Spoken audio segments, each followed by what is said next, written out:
টাঙ্গাইলের বাসাইলে জলাবদ্ধতার কারণে হুমকির মুখে পড়েছে সরিষা সহ বোরো আবাদ। ফলে অনিশ্চয়তায় দিশেহারা চাষিরা। অপরিকল্পিতভাবে রাস্তা নির্মাণে এই জলাবদ্ধতা বলে অভিযোগ করেছেন তারা। এতে প্রায় ২,০০০ একর ফসলি জমি অনাবাদি অবস্থায় পড়ে আছে। বিস্তারিত ডেস্ক রিপোর্টে। বাসাইলে পৌর এলাকার আন্ধিরাপাড়া ও এসারপাড়ার প্রায় ২ একর জমিতে ব্যাপক জলাবদ্ধতার সৃষ্টি হয়েছে। স্থানীয়দের অভিযোগ, অপরিকল্পিতভাবে রাস্তা নির্মাণের ফলে সৃষ্টি হয়েছে এই অবস্থা।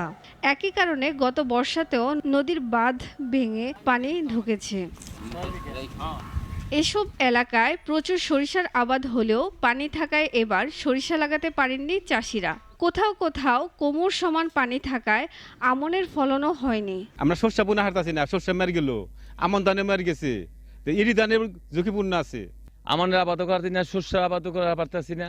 পানিটা গেলে শস্য আবাদ করতে পারি, পানি যায় না, আবাদ করুন কি দিয়ে। বন্যার কারণে যে পানিটা ঢুকছে, এইটা পানি নিঃশ্বাস করতে পারতেছে না।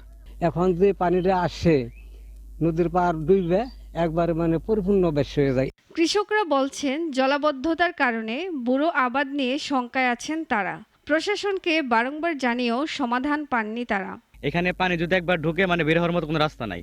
মূলত আমাদের এই যেখানে যে আপনার যে চাষবাস করবে সে এটুকুও নাই। এইখানে পানির বদ্ধতা থাকার কারণ হলো পানি নিষ্কাশনের ব্যবস্থা ছিল, সেটা নাই এখন। জানতে চাইলে উপজেলা কৃষি অফিসার ক্ষতিগ্রস্ত কৃষকদের প্রণোদনা দিয়ে সহযোগিতার কথা বললেন। এই জলাবদ্ধতা নিরসনের জন্য সহযোগিতার আশ্বাস দিয়েছেন।